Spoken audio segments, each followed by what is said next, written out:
Hello there, and as usual, I'm Aaron from Last Stand Gamers, and welcome. Now, if you remember, a few weeks back, I posted a trailer for the game Empyrion Galactic Survival. It looked like a very promising competitor to Space Engineers, and I like a little bit of competition. It makes everyone work a little bit harder. Now, here is the demo version of this. I managed to get very early access and a quick sort of sneak preview, you could say, of the demo itself.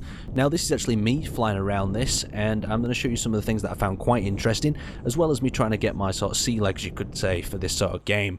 So that's the blue ship. We've landed that here at our outpost in the middle of this sort of desert, arid sort of planet. Very beautiful in actual design. Quality of some objects is a little bit low, but that's what you're going to expect in a game of this sort of early access. I'm going to try not to give too many of my opinions and thoughts. I'm just going to let you watch and make your mind up for yourself if you think this is going to develop into an interesting game that you would want to play. Now, the trailer was based a lot around weapons and combat, so I'm going to show you a few of them. We've had the assault rifle, we've had the sniper rifle. Now, this is the drill itself. It's got this sort of blue, sort of flamey orb at the end, and we've got the pistol that has quite a nice little snap to it. So you can hear that there.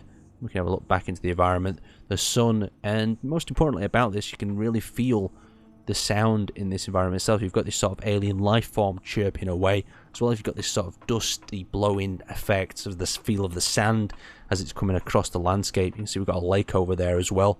We've got further mountains to explore, as well as these turrets on our station.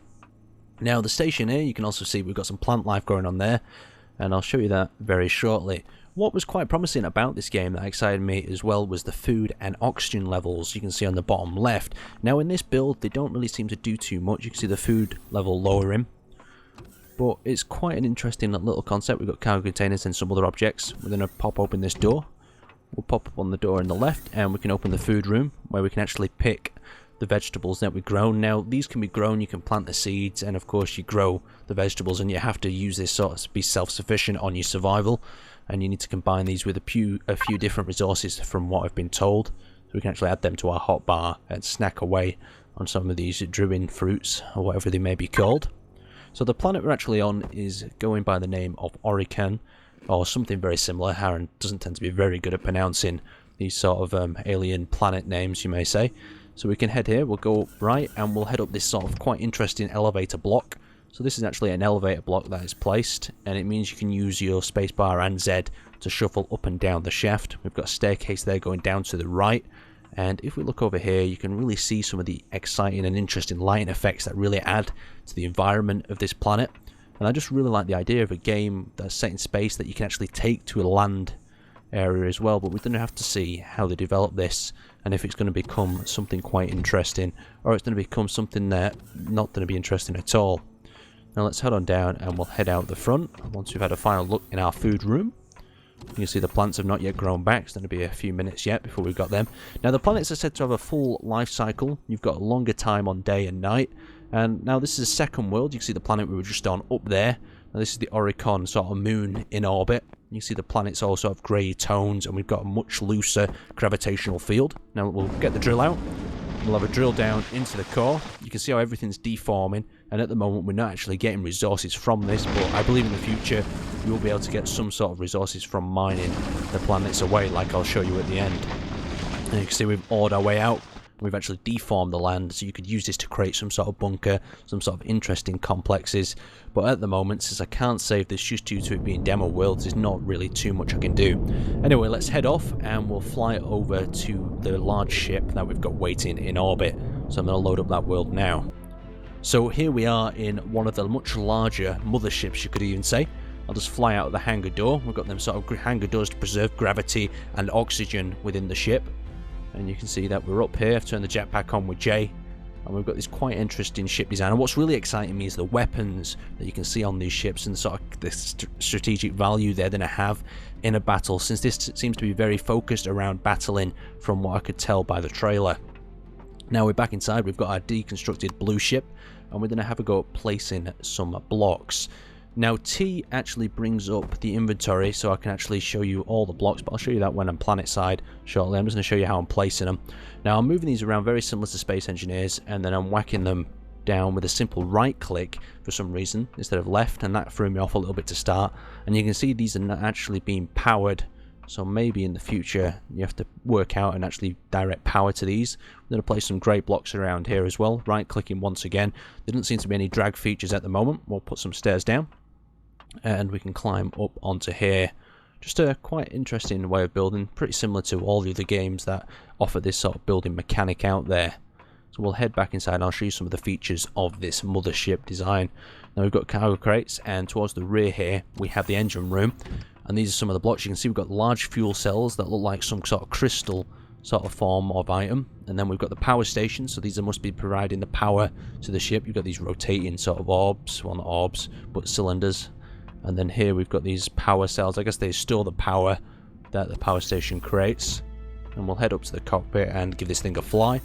The doors on these ships are quite nice. It's a really sort of spaceship sound. Everything sounds really good. It's like you'd imagine a spaceship to sound. You can see back down there into the hangar. And we'll open up this door and go over to the cockpit. And here we are. We're in this nice open cockpit. You can see that it's vented and very clear on the inside. But on the outside we've got these glass sort of windows that show the vents off quite well. Now as we're giving this a fly, you can hear that it's very loud, and there was no settings to change in the actual demo, so that was a little bit of a problem. I had to actually lower the game and record the voiceover after. But you can see these rocks that are actually in the orbit. You've got these small rocks that you have to bounce off your ship. You can see we've hit one there. And they're just floating there. So if you're in a small fighter and imagine having a dogfight in this sort of orbit, you could actually hit one of them and probably take yourself out. So you'd have to be really careful at flying. You see we've got the moon over there in the distance. And now we're back on the planet to do a little bit more building. Now that my feet are safely back on the ground, we're going to have a look at some more of the items. So pressing I brings up your inventory and T brings up your creative menu. So here I'm just going to add a few different items to the list. You can see as I place one, I have to replace it with whatever item I've placed on. Very similar to the hotbar in Space Engineers. We've got quite a few different sort of items here. We've got the foods, we've got the resources, we've got the ores, just showing me in this raw sort of creative form. We've also got the large ship items that we saw before, the power reactors. And we also have this interesting sort of search function, just making it a little bit easier to find them items and resources as we require them. So I think we're going to do a little bit of building. I think we're going to build a small guard tower for this base. Now, I didn't get too complicated with my builds, because like I said before, I cannot save them. So I didn't see any real reason to build anything super technical and super large structures. Plus, at the moment in this build of the game, I can only build on what is existing in the environment. So it means there is a little bit of limitation. You can see the sun is coming up over the hill behind me, and it's focusing down onto these blocks. So we've placed a little bit of a foundation here for my actual guard tower, and you can see I've pressed the switch on the left to access my jetpack, and I've also going to get a little bit of resources, pop my map up there, and I'm going to drill away and gain access to these sort of strange green sort of ores. And now I'm guessing this is some sort of power source for the generators, or maybe even some sort of food substance. I'm not too sure, but it showed up as like a crystal on the map, so I thought that'd be quite an interesting thing to go and have a look and try to mine out. So you can see I've deformed the environment here to try to get that greeny sort of phosphorus like ore out of the environment itself. And I'm picking up the crystals, and then I'm going to head back over to the base and see actually what I can do with them. Now, I tried to mess around with these crystals and put them in a few different things, but there was nothing really too functional in this demo with that. It was really just the show off of the ships, the environment, and the feeling that you were getting yourself into. So hopefully you've seen quite a lot of different features of this game today. I've showed you some of the things. Obviously I couldn't show you everything purely due to it just not being able to be shown because it wasn't yet part of the game. I'm going to finish it off with a few bits of shooting. Now, be aware that as I'm shooting here, the blocks are deforming very sort of steadily, like block by block.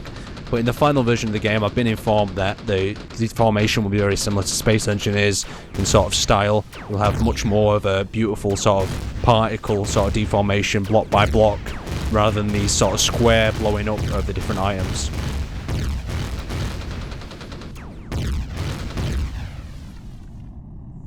But anyway, I'd like to thank you guys for watching, and I'll see you next time.